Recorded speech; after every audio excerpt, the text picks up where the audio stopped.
Punching മെഷീനുകൾ പാടെ നിലയ്ക്കുന്നു. അപ്പോൾ പിന്നെ അല്പം വൈകി എത്തിയാലും ഓഫീസിൽ നിന്ന് നേരത്തെ പോകാമല്ലോ എന്ന് കരുതി ആശ്വാസപ്പെട്ടിരുന്നവരാകെ നിരാശരായിരിക്കുകയാണ്. കാരണം പ്രശ്നം മുൻകൂട്ടി കണ്ട് സർക്കാർ പകരം സംവിധാനം ഏർപ്പെടുത്തി എന്നത് തന്നെ. ഉപയോഗിച്ചു വന്ന പഞ്ചിങ് മെഷീനുകളിലുള്ളത് L0 സെൻസറുകളാണ്.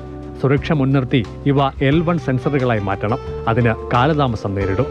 ഈ കാലയളവിൽ ഹാജർ രേഖപ്പെടുത്തുന്നതിനാണ് മൊബൈൽ ആപ്ലിക്കേഷൻ ഉപയോഗിക്കുന്നത്. ജീവനക്കാരെ ഫേസ് റെക്കഗ്നേഷനിലൂടെ തിരിച്ചറിഞ്ഞ് നിൽക്കുന്ന സ്ഥലം ഓഫീസോ അവിടെ നിന്നും 50 മീറ്റർ ദൂരപരിധിയിലോ ആണെന്ന് ഉറപ്പാക്കി ഹാജർ രേഖപ്പെടുത്തുന്നതാണ് പുതിയ ക്രമീകരണം. ആധാർ ഫേസ് RD എന്നതാണ് ആപ്ലിക്കേഷൻ. ഇത് പ്ലേ സ്റ്റോറിൽ നിന്നും ഡൗൺലോഡ് ചെയ്യാം. രണ്ടാമത്തേത് Aadhaar enabled biometric attendance system. ഇതാകട്ടെ അറ്റൻഡൻസ് പോർട്ടലിൽ നിന്നും ഡൗൺലോഡ് ചെയ്യേണ്ടതും. തുടക്കം എന്നുള്ള രീതിയിൽ നമ്മൾ റവന്യൂ ഡിപ്പാർട്ട്മെൻറ്റ് മൊത്തം പ്രത്യേകിച്ചും കളക്ടറേറ്റ് മൊത്തം അതിലേക്ക് ആയി കഴിഞ്ഞു. ആദ്യത്തെ ഒരു ചെറിയ ഡിഫിക്കൽട്ടി ഉണ്ടെങ്കിലും പക്ഷേ ഇപ്പോൾ എല്ലാവർക്കും അത് വളരെ കൺവീനിയൻ്റ് ആയിട്ട് തോന്നുന്നുള്ളത് കൊണ്ട് തന്നെ എല്ലാവരും ആ ഒരു സിസ്റ്റത്തിലേക്ക് മാറിക്കഴിഞ്ഞു. അടുത്തൊരു 15 ദിവസത്തിനുള്ള എല്ലാ താലൂക്കുകളിലേക്കും എക്സ്റ്റെൻഡ് ചെയ്യുക എന്നുള്ളതാണ്. Android 9 മുതലുള്ള ഫോണുകളിൽ മാത്രമേ ആപ്പ് പ്രവർത്തിക്കുകയുള്ളൂ. ഇതിനായി പുതിയ ഫോൺ വാങ്ങിയ ജീവനക്കാരും ഏറെയുണ്ട്. ഐഫോണിലുള്ള ആപ്പ് ആയിട്ടില്ല.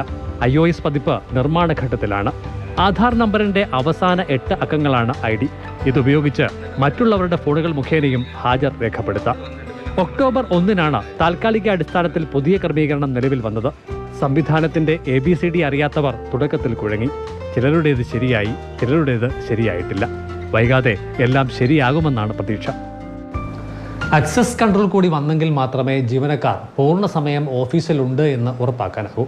അല്ലാത്തപക്ഷം നേരത്തെ എത്തി പഞ്ച് ചെയ്ത് അത്യാവശ്യക്കാർക്ക് നൂലുകെട്ടിനോ പാലുകാച്ചിനോ പോകാം.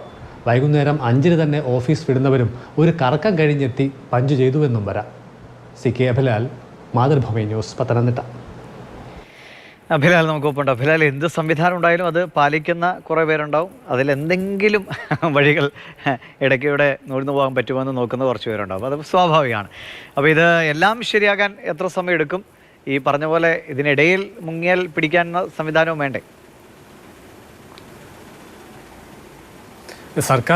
സർക്കാർ ഓഫീസുകൾ, അതോടൊപ്പം തന്നെ തദ്ദേശ സ്വയംഭരണ സ്ഥാപനങ്ങൾ, അർദ്ധ സർക്കാർ സ്ഥാപനങ്ങൾ എന്നിവിടങ്ങളിലെ ജീവനക്കാർ രാവിലെ 10 മണി മുതൽ വൈകുന്നേരം 5 മണി വരെ ഓഫീസിൽ തന്നെ ഉണ്ട് എന്ന് ഉറപ്പാക്കാനും ഈ സമയം ഇവർ ജോലി തന്നെ ചെയ്യുന്നുണ്ട് എന്ന് ഉറപ്പാക്കാനുമുള്ള ക്രമീകരണം എന്നുള്ളത് തന്നെയാണ് ഈ സംവിധാനങ്ങളുടെയൊക്കെ തന്നെ ഏറ്റവും അടിസ്ഥാനം.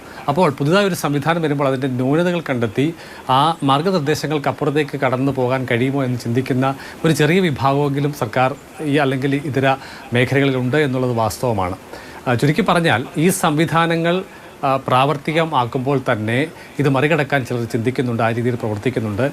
ഒരുപക്ഷെ ഞാൻ മുമ്പ് സൂചിപ്പിച്ചതുപോലെ തന്നെ നേരത്തെ എത്തി പഞ്ച് ചെയ്ത ശേഷം അത്യാവശ്യം പേഴ്സണൽ കാര്യങ്ങളൊക്കെ കഴിഞ്ഞ് 10 മണിക്ക് ഓഫീസിൽ വരിക, അല്ലെങ്കിൽ അല്പം വൈകി ഓഫീസിൽ വരികയോ വൈകുന്നേരം 5 മണിക്ക് തന്നെ ഓഫീസിൽ നിന്ന് പുറത്ത് പോയി അത്യാവശ്യം ചുറ്റി കറക്കമൊക്കെ കഴിഞ്ഞ് പിന്നീട് വന്ന് പഞ്ച് ചെയ്യുന്ന ആളുകളുമൊക്കെ തന്നെ ഉണ്ടാകാനുള്ള സാധ്യതയുണ്ട്. ആക്സസ് കൺട്രോൾ എന്നുള്ള ഒരു സംവിധാനം കൂടി പ്രാവർത്തികമാക്കിയെങ്കിൽ മാത്രമേ പൂർണ്ണതോതിൽ ഇവർ വർക്കിംഗ് അവേഴ്സിൽ ഓഫീസിൽ തന്നെ ഉണ്ട് എന്ന് ഉറപ്പാക്കാൻ കഴിയുകയുള്ളൂ. അത് പക്ഷേ പ്രാദേശിക തലത്തിൽ അല്ലെങ്കിൽ എല്ലാ ഓഫീസുകളിലും ആ കൺട്രോൾ സംവിധാനം വരുന്നതിന് വലിയ കാലതാമസം നേരിടും. ഒപ്പം തന്നെ വലിയ സാമ്പത്തിക ചെലവും ഇതുവഴി ഉണ്ടാവുകയും ചെയ്യും. അപ്പോൾ തൽക്കാലം ഈ രീതിയിൽ തന്നെ അത്യാവശ്യക്കാർക്ക് ചെറിയ രീതിയിലൊക്കെയുള്ള നേട്ടങ്ങൾ ഈ സംവിധാനങ്ങൾ കൂടി അതിലൂടെ ഉണ്ടാകാനുള്ള സാധ്യതയുണ്ട്. എന്തായാലും ഈ യുണീക്ക് ഐഡൻറ്റിഫിക്കേഷൻ അതോറിറ്റി ഓഫ് ഇന്ത്യയുടെ മാർഗ്ഗനിർദ്ദേശ പ്രകാരമാണ് ഇത്തരത്തിലുള്ള ഒരു പുതിയ ക്രമീകരണത്തിലേക്ക് താൽക്കാലികമാണെങ്കിൽ പോലും സംവിധാനങ്ങളൊക്കെ തന്നെ മാറുന്നത്. നിലവിൽ ഉപയോഗിച്ചു വന്ന പഞ്ചിങ് മെഷീനുകൾ കഴിഞ്ഞ മാസം 30 പ്രവർത്തനരഹിതമായിരിക്കുകയാണ്. അതിൽ ഉപയോഗിച്ചിട്ടുള്ള സെക്യൂരിറ്റി സംവിധാനം എന്നുള്ളത് L0 ആണ്. അത് L1 എന്നതിലേക്ക് അപ്ഗ്രേഡ് ചെയ്യപ്പെടേണ്ട ഒരു കാര്യം അത്യാവശ്യമായി തന്നെ ഉണ്ട്. വേഗത്തിൽ അത് പൂർണ്ണമായ ഒരു സംവിധാനമായി മാറട്ടെ. പിന്നെ ഇത് പറയുന്നതുകൊണ്ട് എല്ലാവരും ഹാജറിൽ എന്തെങ്കിലും തട്ടിപ്പ് നടത്താൻ പോകുന്നു ഒന്നും കാര്യമാക്കേണ്ടതില്ല. അങ്ങനെ ചെയ്യുന്നവർ മാത്രം അങ്ങനെ അവരുടെ നേരെ കുത്തുന്നതായി തോന്നിയാൽ മതി. ബാക്കി ഭൂരിഭാഗം ആളുകളും നന്നായി കൃത്യമായി ഓഫീസിലെത്തി ജോലി ചെയ്യുന്നവരാണ്. അതുകൊണ്ട് ദയവായി ഇത് നമ്മൾ മോശക്കാരാക്കുന്നതായിട്ട് ആരും കരുതരുത്. ശരി അഭിലാൽ.